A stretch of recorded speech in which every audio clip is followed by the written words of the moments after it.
Já vou dividir a tela aqui com vocês.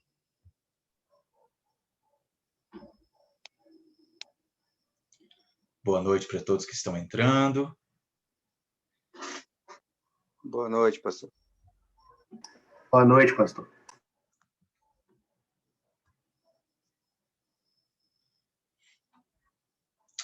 Beleza. Vocês conseguem ver a tela direitinho, na divisão? Perseverança do verdadeiro crente? Sim. Sim, senhor. Perfeito, então. De fato, seguindo a nossa escala do livro, as nossas últimas aulas, temos visto, né, sobre a Ordo Salutis, a regeneração, a santificação, e então nada mais natural que alcancemos a esfera responsável do crente, a esfera admitida, onde o crente tem participação, juntamente com o Espírito Santo, na obra redentora do Senhor Jesus na sua vida. Então, é um tema que tem levantado grandes discussões, né, ao longo do tempo, e justamente por causa dessas discussões, o autor do livro, o Huckman, ele quis trazer um nome um pouco diferente, né, para a conhecida perseverança dos santos, chamando de perseverança do verdadeiro crente, para alocar um pouquinho o ideal significado das expressões. Já adianto aos amigos, né, que os termos vêm das escrituras, né, os termos tentam traduzir o enredo escriturístico, no entanto, eles não são inspirados como é a Escritura Sagrada, né? Logo, os termos carregam consigo algumas dificuldades de interação, algumas dificuldades de entendimento, e a amplitude de seu significado deve ser resgatado novamente dos textos e da palavra de Deus que ele quer expressar. Então, a gente tem que revisitar um pouco esse termo definidamente para poder tratar sobre o seu papel na nossa vida, bem como o nosso compromisso diante desta doutrina. Então, em primeiro lugar, eu queria trazer aqui, sintetizada, né, por nossa confissão de fé, aqui no capítulo 17, logo no seu primeiro inciso, definindo o que é essa doutrina. Ou seja, aqueles aos quais Deus aceitou em seu amado, efetivamente chamados, santificados no Espírito, não podem, total ou finalmente, cair do estado de graça. Eles certamente perseverarão até o fim e serão eternamente salvos. Uma vez salvo, salvo para sempre. Quem nunca ouviu essa expressão ou foi arguido, né, com essa sentença? E muito do nosso entendimento do que é essa doutrina, da vitalidade dessa doutrina, inclusive para o amadurecimento cristão, para a vida do caminho do progresso da fé, está muito atrelada ao que ela não é.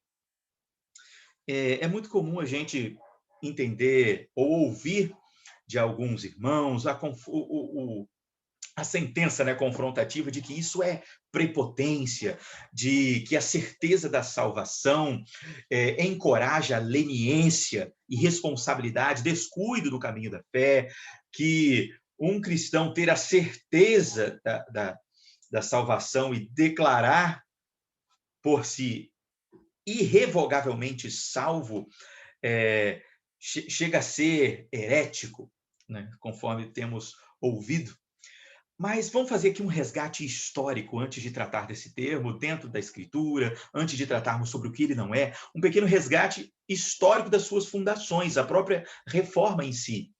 Porque o que fora construído, né, pelo catolicismo romano ao longo das eras do medievo, o entendimento da total dependência, por exemplo, da intercessão da igreja, da intercessão da diocese em prol não apenas de qualquer pecado mortal que pudesse ter sido cometido, ou mesmo que no oculto, mas mesmo daqueles que precisavam ser purgados no tempo do estado intermediário, no purgatório, entre outras coisas, que não estava sob os auspícios do homem.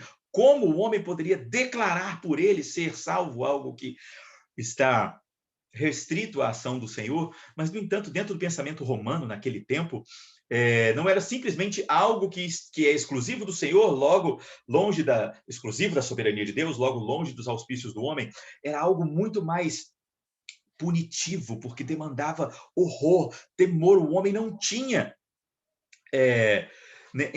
em si mesmo nenhuma qualidade, como ainda não o tem, nós não somos completamente desmerecedores, ninguém confronta a doutrina da graça, sabemos que dependemos do Senhor.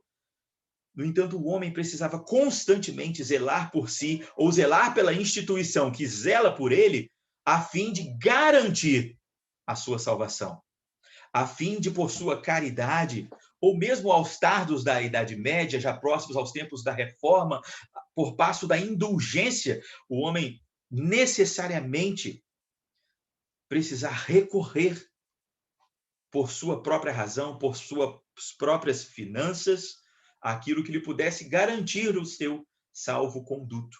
Então, quando vem uma mensagem, uma doutrina, dizendo que o homem pode ter certeza de que ele está sob os auspícios de Cristo, de que o homem pode ter a irrevogável razão em Jesus, de que por ele fora resgatado, e isso lhe é suficiente. Isso é uma sentença de alívio, não de prepotência ou de demonstração de ser ele dotado de alguma coisa ou de alguma valia, de estar fora com tanta certeza que seus compromissos como cristão, seu caminho de fé, sua vida de fé está anulada, portanto, porque ele está verdadeiramente resguardado. Isso não é algo prepotente, senão uma saída, um alívio em um tempo de temor, em um tempo de terror, em um tempo de dificuldade. Essa doutrina nasce como uma flor na Escritura, com um desabrochar de esperança, não simplesmente de certidão ou garantias de ensejos da salvação. Então, por isso mesmo, quando nós tratamos dessa doutrina, nós estamos falando de esperança. Nós estamos falando de vivificação na obra de Cristo e não na do homem. Por isso nós temos que entender, por base, não apenas nos termos que falam sobre perseverança dos santos, ou, ao mesmo tempo, não querendo dizer que todo aquele que professa a fé em Cristo é um santo perseverante. Portanto, dizer simplesmente, como vamos ver, há espaço, há evidência natural da própria Escritura por esta doutrina, e nós vamos começar por aí. Vou trazer apenas aqui João 10, 28, depois nós vamos ver com mais acuidade, inclusive, o enredo desse texto, né? onde declara ao Senhor: eu lhes dou a vida eterna, jamais perecerão, e ninguém as arrebatará da minha mão. É bem determinante tal sentença, porque aquele que dá a vida declara que estes que receberam não vão perecer, jamais perecerão, e que não é possível, pois ninguém os arrebata da mão daqueles que lhes concedeu vida. Então, caminhando de premissas e de sentenças bem definidas do Evangelho, da Palavra de Deus, a gente vai construir um enredo sobre como essa doutrina se revela na Escritura e responder, né, inclusive, algumas objeções do desentendimento, talvez por causa de seus próprios termos, dessa doutrina ao longo da história. Né? Nós temos aqui, inclusive, a confissão belga tentando dar um trato um pouquinho diferente para tais definições, falando com respeito à preservação daqueles escolhidos para a salvação. Então, quando a gente fala sobre preservação, fica um pouco menos centrado no homem e mais centrado no Senhor, pois ele preserva e não ele persevera, como talvez o termo pudesse conotar, né? Mas ainda assim eles também chamam de perseverança dos verdadeiros crentes. Um dos motivos do autor trazer para o verdadeiro crente, para demonstrar daquele que é verdadeiro, persevera, aquele que não é, logo não permanece, como vamos ver. Uma diferença que o autor faz, também que eu gostaria de fazer agora com a própria Escritura, é trazer alguns textos bem definidos sobre como se dá este processo que culmina no entendimento dessa doutrina. Vamos ler alguns textos em sequência, então conversaremos um pouco sobre eles, né? Deuteronômio 36, o Senhor teu Deus circuncidará o teu coração e o coração de tua descendência, para amares o Senhor teu Deus de todo o coração e de toda a tua alma, para que vivas. O Senhor circuncida o coração e da descendência, e a razão, o resultado do circuncidar do Senhor é promover na descendência o amor do Senhor, com coração, com alma, com natureza, para a própria vida. Ainda pouco, vamos continuar. Ezequiel 36, 27. Porei dentro de vós o meu espírito e farei que andeis nos meus estatutos. Guardeis os meus juízos e os observeis. O Senhor que inculca, o Senhor que se propõe aos seus, que põe dentro de nós, dentro de vós, o seu espírito, ele que os faz andar nos estatutos, ele faz guardar os juízos e os faz observar. Ainda, no mesmo sentido, ele declara em Jeremias 32, 40, farei com eles aliança eterna, segundo a qual não deixarei de lhes fazer o bem, e porei o meu temor no seu coração, para que nunca se apartem de mim. O efeito da aliança, que é eterna, feita das mãos do Senhor com os filhos dos homens, nos filhos dos homens, com o seu espírito, o seu temor é posto no coração. E a ação do Senhor de inserir-se no coração do homem garante que ele nunca se aparta do Senhor. Essa história continua crescendo e ganhando amparo com o Novo Testamento, pois declara o apóstolo João, em verdade vos digo, nas palavras de Cristo, quem ouve a minha palavra e crê naquele que me enviou tem vida eterna. Não entra em juízo, mas passou da morte para a vida. Aquele que ouve a palavra, aquele que crê, aquele que responde ao chamado plenamente e totalmente eficaz do Senhor, que entra para a vida, não entra no juízo, passa da morte para a vida. Não está, ou seja, isso é definitivo, não está sujeito à alteração. O verso não deixa espaço para essa sujeição, mas define em uma vez que pela ação daquele que ouve, daquele que traz a vida, este permanece na vida, pois passa da morte para a vida. Ainda assim, João continua dizendo que e a vontade daquele que me enviou é esta, que nenhum eu perca de todos os que me deu. Pelo contrário, eu o ressuscitarei no último dia. De fato, a vontade de meu Pai é que todo homem que vir o Filho e nele crer tenha a vida eterna, e eu o ressuscitarei no último dia. Nenhum será perdido. Aqueles que foram dados, que a vontade do Pai é aquela, que aqueles que foram entregues, aqueles que foram dados estão nas mãos do Cristo, resgatados na graça do Salvador, redimidos nos méritos de Jesus. Nenhum destes são perdidos, pelo contrário, todos estes serão ressuscitados no último dia. Ainda João, mas vós não credes, porque não sois das minhas ovelhas. As minhas ovelhas ouvem a minha voz, eu as conheço, elas me seguem, eu lhes dou a vida eterna. Há uma clara diferença aqui.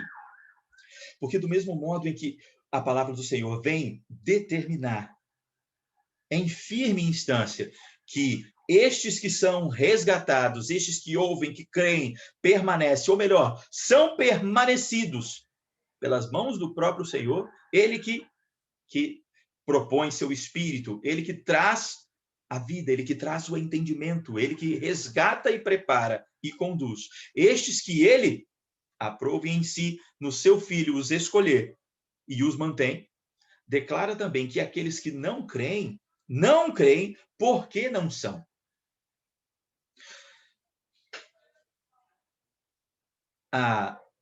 O chamado irresistível, que promove, inclusive, por sua eficácia, a perseverança, a preservação dos verdadeiros crentes, não pode ser em nenhuma instância uma licença para o pecado, ou um amparo para a apostasia, para o abandono da vida de fé, porque aqueles que são resgatados, porquanto foram resgatados, respondem como resgatados. Estes que não creem, não ouvem, não permanecem, não o fazem porque não são das ovelhas do Senhor, porque não são tais escolhidos. O texto continua declarando que jamais perecerão aqueles que foram resgatados, porquanto ninguém arrebata da mão. Aquilo que o Pai deu, aquilo que meu Pai me deu é maior do que tudo. E da mão do Pai, ninguém pode arrebatar. Se pela ofensa de um, segundo Paulo aos Romanos, e por meio de um só reinou a morte, muito mais os que recebem a abundância da graça e o dom da justiça reinarão em vida por meio de um só, a saber, Jesus. Logo, é a obediência do próprio Cristo, no mérito do próprio Salvador, é que estamos resguardados e por isso perseveramos. Por conclusão, como veremos, né? Paulo ainda declara que porque não quero, irmãos, que ignoreis este mistério, para que não sejais presumidos em vós mesmos, que veio endurecimento em parte a Israel, até que haja entrado a plenitude dos gentios, e assim todo Israel será salvo. Como está escrito, virá de Sião o libertador, e ele apartará de Jacó as impiedades. Esta é a minha aliança com eles, quando eu tirar os seus pecados. Quanto ao evangelho, são eles inimigos por vossa causa. Quanto, porém, à eleição, amados por causa dos patriarcas. Porque os dons e a vocação de Deus são irrevogáveis. Sabemos que todas as coisas cooperam para o bem daqueles que amam a Deus, daqueles que são chamados segundo o seu propósito, porquanto aos que de antemão conheceu, também os predestinou, para serem conformes à imagem de seu Filho, a fim de que ele seja o primogênito entre muitos irmãos. E aos que predestinou, a esses também chamou, e aos que chamou, a esses também justificou, e aos que justificou, a esses também glorificou. Porque eu estou bem certo de que nem a morte, nem a vida, nem os anjos, nem os principados, nem as coisas do presente, nem do porvir, nem os poderes, nem a altura, nem a profundidade, nem qualquer outra criatura poderá separar-nos do amor de Deus que está em Cristo Jesus, nosso Senhor. Mais uma vez, nada, seja por ação, como ele traz de principados, potestades, logo a ação direta dos inimigos da nossa alma, os dominadores deste mundo tenebroso, logo a ação dos demônios, a tentação e a ação de suplantar com o falso evangelho, o verdadeiro evangelho, algo que é da parte natural do anticristo, a ação natural de Satanás, seja a ação destes seres, seja a própria realidade ou nós mesmos, nada nos pode separar do Senhor. Nada pode interpor-se à obra ou à eficácia da obra redentora de Cristo. É Ele que garante tudo isso. Segundo, ainda Paulo agora aos Coríntios, não vos sobreveio tentação que não fosse humana, mas Deus é fiel e não permitirá que sejais tentados além das vossas forças. Pelo contrário, juntamente com a tentação, vos proverá livramento, de sorte que a possais suportar. Logo, o cristão, no seu caminho de fé, recebe da parte do Senhor o sustento para os intempéries da vida. É o próprio Paulo também que declara aos filipenses que temos por honra, ou seja, por privilégio, não apenas o crer em Cristo Jesus, mas o padecer por Cristo. A dificuldade, o infortúnio, ocasião, segundo Tiago, de grande alegria por parte do crente, é aperfeiçoamento, é ocasião para crescimento, para perseverança. Então, a dificuldade que vem, não vem para afastar o crente do caminho da fé, mas para experimentá-lo e capacitá-lo nele, de sorte que o Senhor que traz o sofrimento, a dificuldade, que é aquele que experimenta os seus, traz juntamente com isso a própria solução. Traz com isso o caminho do crente, a chave para o caminho do crente. Diz Paulo também aos Coríntios, que este nos selou e nos deu penhor, logo garantia do Espírito em nosso coração. Nós selados, marcados como filhos de Deus em Cristo, ganhamos por ele, em nosso coração, o penhor do Consolador. A garantia do Espírito de que estamos selados, de que somos dele, de que somos para ele. Estou plenamente certo de que aquele que começou a boa obra em vós há de completá-la até o dia de Cristo Jesus.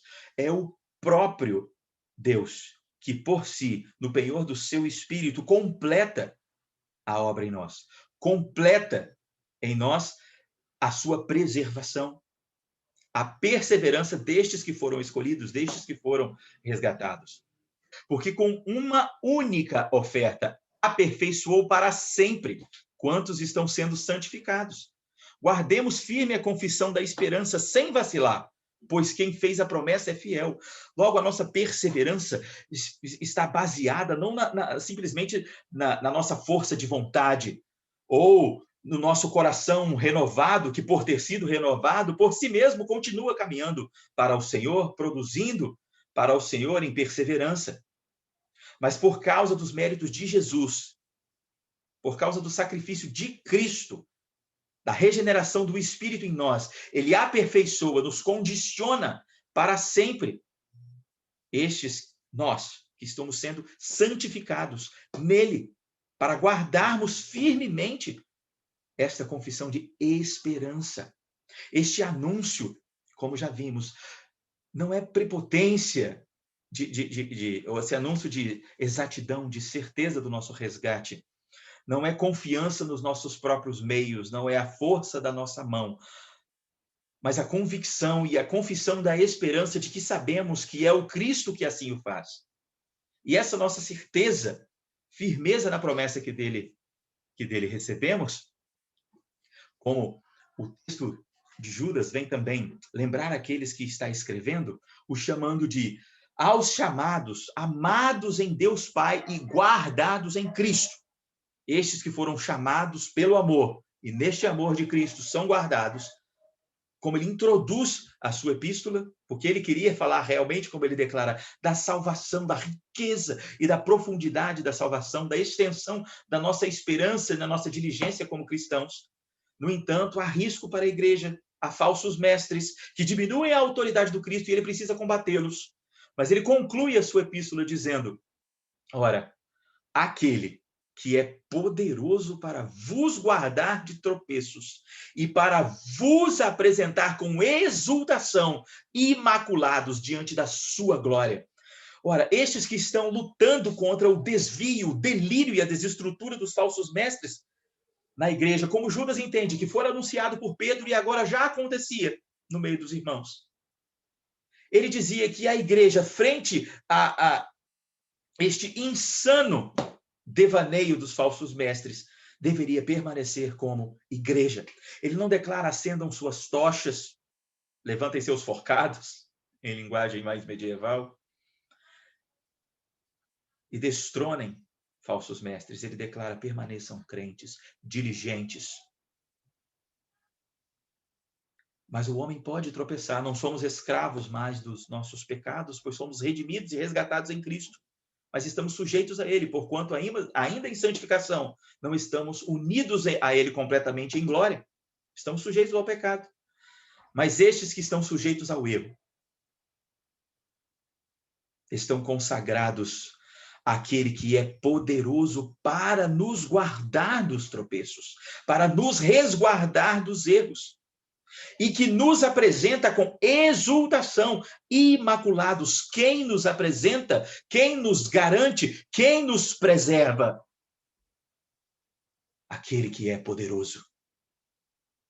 Diante da sua própria glória, exultados por ele, nele, não em nós. Por isso, preservação, talvez mais expressivo do que a própria ideia de perseverança. A ideia disposta aqui, irmãos, é que a regeneração é totalmente incondicional. Nós já vimos isso e sabemos que a proposição salvífica, a obra redentora de Deus em Cristo, sua sempre eterna graça, em nada depende de nós. Por isso é graça. Ninguém desentende disso ante a Escritura Sagrada. Não merecemos. Por isso é incondicional. A salvação não tem condições. Não tem nada que devamos fazer para admiti-la, para adquiri-la, de sorte que também não para mantê-la. Isso é incondicional. E essa incondicionalidade da redenção, da regeneração, promove em nós uma resposta condicional à santificação. Então, o cristão, mesmo tendo sido completamente resgatado de maneira plenamente graciosa, onde nada o fez e nem poderia fazer para merecê-lo, tem despertado no seu coração a natureza intrínseca de alguém unido ao seu Senhor, ao seu Salvador, de responder de maneira natural, de maneira condicional, à transformação que incondicionalmente foi promovida em seu coração e é garantida pelo mesmo Espírito que a promove. Logo, a salvação é plenamente incondicional em sua promoção, em sua natureza, mas condicional em sua condução, inclusive pelo próprio Espírito. Ora, a santificação demanda de nós compromisso dinâmico. Aqueles que são resgatados, que são transformados, que recebem na sua morte a vida do Cristo, vivem para o Cristo. E quanto mais a ele se dirigem, para ele vivem, mais dele recebem e mais dele, mais a ele se aproximam.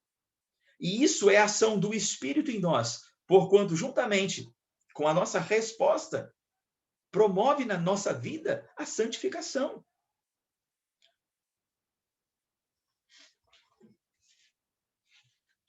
Mas, talvez frente a alguns outros textos, como o de Mateus, Hebreus ou Apocalipse, que dizem, se vós permanecerdes, logo demandando permanência, demandando diligência, ou ser fiel até a morte, para receber a coroa da vida.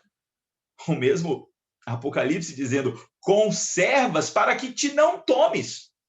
Ou seja, textos e muitos outros que nos convocam a uma vida diligente, a uma vida disciplinada, a uma vida de constância no caminho da fé, a uma vida de literal condicional resposta. Não à toa, os próprios anúncios do porvir da parte do Cristo, aparentemente confusos, resguardam exatidão em sua proposição. Vamos explicar melhor. O próprio Jesus anuncia para os apóstolos que o tempo está próximo, que aquela geração não passaria sem que visse as últimas coisas. Ora, a urgência, a iminência está próximo. No entanto, Jesus ainda declara para os mesmos ouvintes que não está próximo. Na verdade, muita tribulação para acontecer vai demorar. E os mesmos ouvintes ainda ouvem da parte de Jesus que ninguém sabe quando vai ser, nem mesmo ele, apenas o Pai. Como harmonizar esses ditos de Cristo? Bom, há apenas uma maneira bem definida de harmonizar todas estas coisas. Em primeiro lugar, todas as três determinantes estão certas dentro do amplo cumprimento profético, onde sinais se cumprem de maneira ampla, local, até que se cumprem de maneira definitiva, totalmente, nos últimos dias. Por exemplo, há vários tipos de Cristo ao longo do Antigo Testamento. Moisés guardou em si características que foram pontualmente, né, construídas na ação de Deus na sua vida, e plenamente edificadas no Messias, no Cristo. Ora, Moisés fora legislador, Jesus assim o faz também, com a própria lei. Moisés fora profeta, Moisés fora sacerdote, exerceu ofícios reais, como também Jesus completa em si mesmo essa designação momentânea de Moisés. Davi, entre outros que tinham em si mesmo aspectos que apontavam pontualmente para a totalidade destes aspectos manifestos no Cristo, manifestos em Jesus. Então, o amplo cumprimento profético se verifica de maneira pontual e total ao longo da história da redenção, ao longo do progresso da história da redenção. Então, em primeiro lugar, de maneira direta, indiferente às interpretações escatológicas, que não são o nosso assunto, seja preterismo, futurismo, idealismo, entre outras coisas, em primeiro lugar, podemos entender que todas elas estão certas, mas, ao mesmo tempo, o Senhor Jesus quer provocar sentimentos distintos com cada uma dessas determinantes. Ora, se a vinda dos últimos dias está tão próxima, isso imprime no coração dos ouvintes vigilância. Pode ser a qualquer momento. É para já. Então, desperta no coração sentimento de vigilância, de constância. Logo, não saber, né, simplesmente, ou melhor, não saber simplesmente quando vem a data, este sentimento de vigilância, que na verdade, nesse primeiro lugar, né, quando sabemos que está logo, a vigilância é uma resposta de expectativa, de desejo, de resposta à esperança, de resposta ao coração. Então, demanda nessa natureza, essa expectativa vigilante, está para já. No entanto, estar longe de se cumprir demanda uma vigilância diferente. Uma vigilância de diligência. Uma vigilância de estar atento. Uma vigilância de buscar, de procurar. Que está intimamente ligada com também a proposição do Senhor Jesus de que ninguém sabe. Ora, se ninguém sabe, isso desperta não simplesmente expectativa ou vigilância da parte dos ouvintes, mas serviço. Ninguém o sabe. Por quê? Porque não nos cabe saber. E o que nos cabe? A causa de Cristo. O serviço de Cristo. Então, tais determinantes despertam no coração expectativa, vigilância, serviço, resposta ao Evangelho, demandas do Evangelho. Logo, tais também chamados à perseverança, chamados à ação do homem, de diligentemente batalhar o caminho da fé, de permanecer, de ser fiel à morte, até a morte, de conservar para que não seja tomado. Como harmonizar tais determinantes com aquilo que o próprio texto que lemos diz ser irrevogável? Quando Paulo estava, seu navio estava para naufragar, marinheiros estavam escapando, né, já perto, quando estavam vendo a costa, escapando em botes salva-vidas. Paulo declara que se estes não permanecerem a bordo, não poderiam ser salvos. A certeza da salvação, a certeza do amparo e da preservação da parte do Senhor não elimina a nossa disposição e compromisso no serviço da causa de Cristo, naquilo que fomos unidos a Ele para viver. Quando Paulo aos Gálatas declara: de Cristo vos desligastes, vós que procurais justificar-vos pela lei, da graça decaístes. Talvez a primeira olhada no texto dê a entender que alguém que estava na graça, decaiu da graça, não está mais na graça. Aqueles que procuraram por si mesmos justificar-se pela lei, foram desligados da graça. Mas olha a primeira contradição demonstrada aqui. Porque se é preciso perseverar, se é preciso, segundo assim anuncia a lei, trilhar um caminho para manter-se, nos auspícios salvíficos, porque, por conta deste mesmo caminho que a lei demanda trilhar, seria este desligado ou decaído da graça. John Murray traz uma interpretação deste texto que nos ajuda a entender um pouco melhor a conclusão de Paulo. Ele diz que se buscamos ser justificados por obras da lei, de qualquer modo ou nível, então teremos que renegar totalmente a justificação pela graça. Ou a salvação é imerecida e plenamente graciosa, ou ela não é. Decair da graça, diminuir a graça, retirar a graça. Estes que agem segundo a proposição da lei, fazem isso por si e a si. Esta é a conclusão.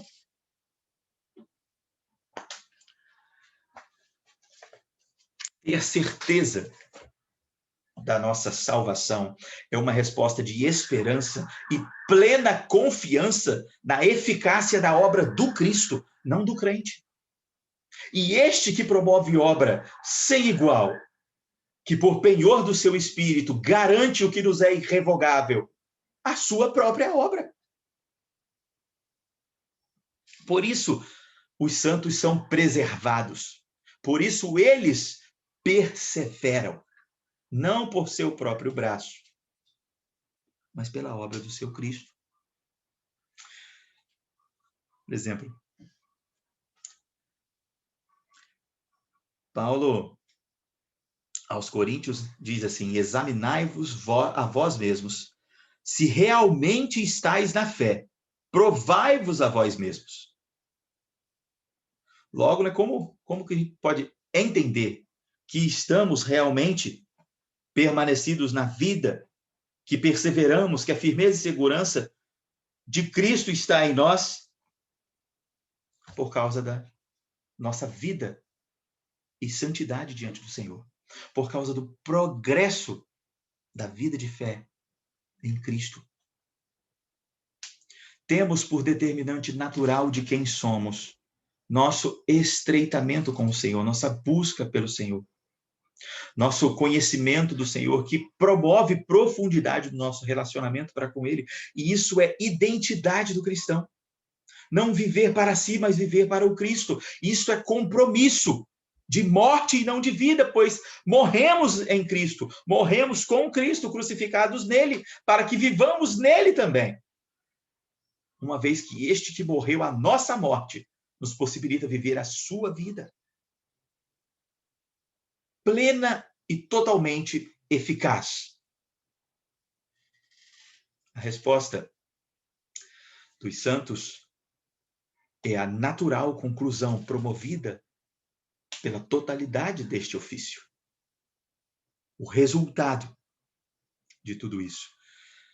A perseverança dos crentes, como vimos, é uma declaração sumária da profundidade da obra de seu Redentor. Não é uma escusa para uma vida liberal. Sou crente, não posso perder a salvação, logo não preciso preocupar-me com isto ou com aquilo outro. Não é uma licença para leniência. Sou fraco, cedo à carne, o Senhor o sabe muito bem, mas sou salvo, o Senhor perdoa. Mas em oposição é um chamado à diligência, porque sabemos e confiamos que dele somos, que por ele somos mantidos. É uma resposta de esperança, não de prepotência. É um entendimento e uma derivação natural da ação graciosa do Senhor. Ou o Senhor tem primazia e é valorizado em todas as coisas, ou não o é em coisa alguma. Ou a salvação é totalmente graciosa, ou somos renegados e reputados pela lei. Precisamos preservar e entender tal doutrina, porquanto ela nos condiciona em dependência ao Senhor, não em independência pessoal. Segundo segundo a ação do Senhor em nós. Opa!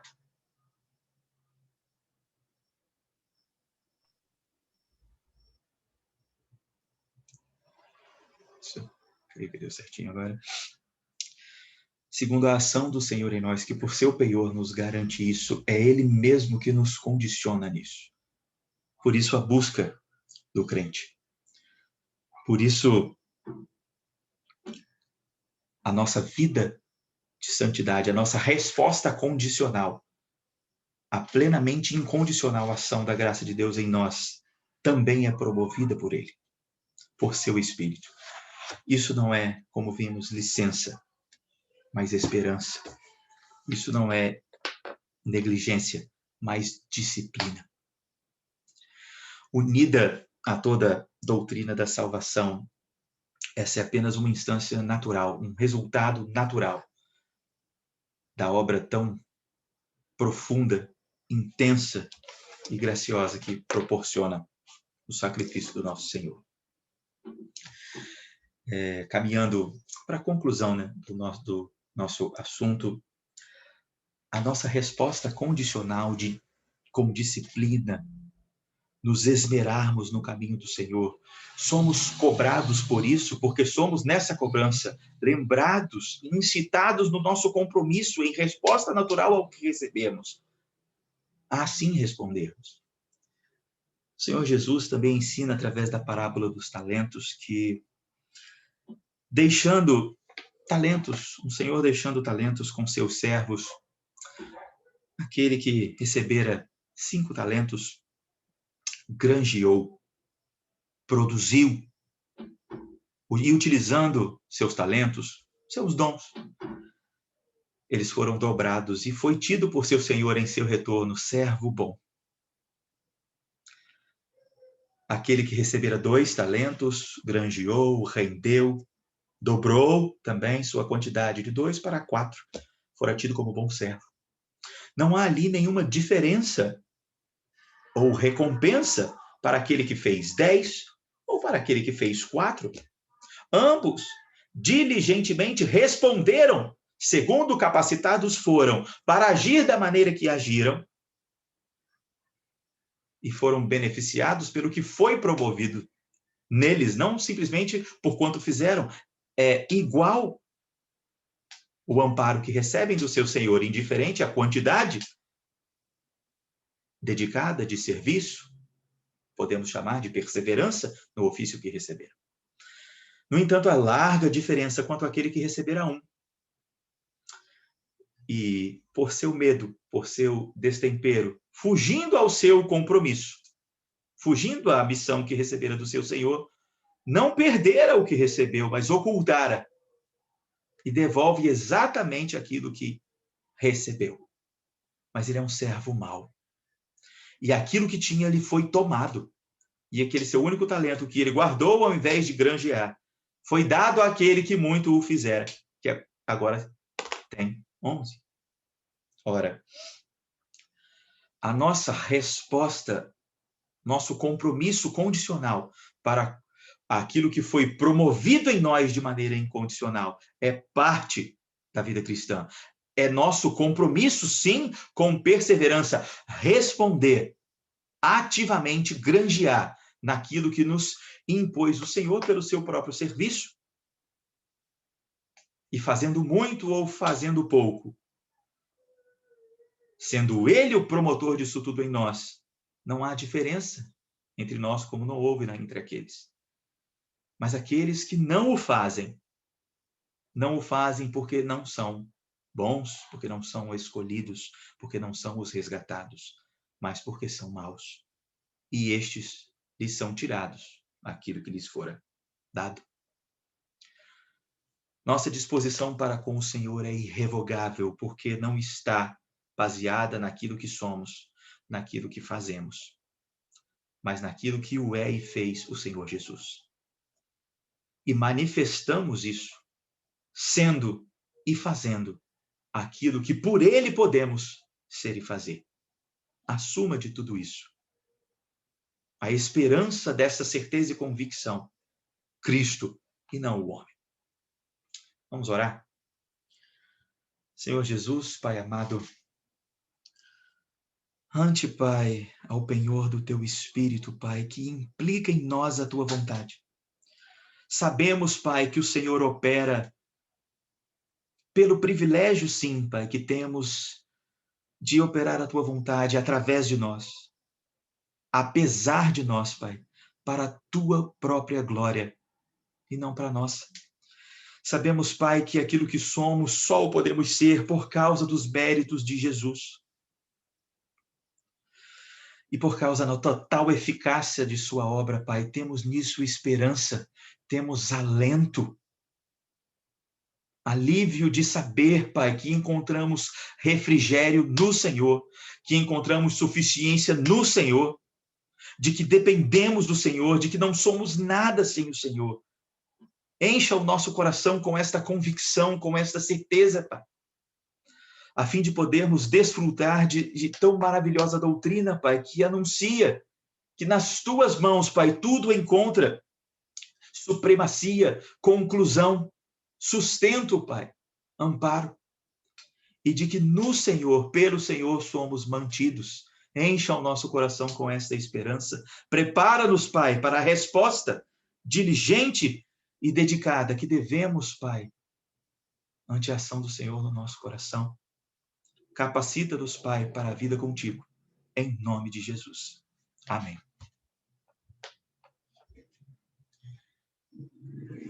Caminhando então para o nosso fim, encerramos o nosso tempo de aula. Podemos iniciar, portanto, um tempo também para perguntas. Que o Senhor assim nos abençoe.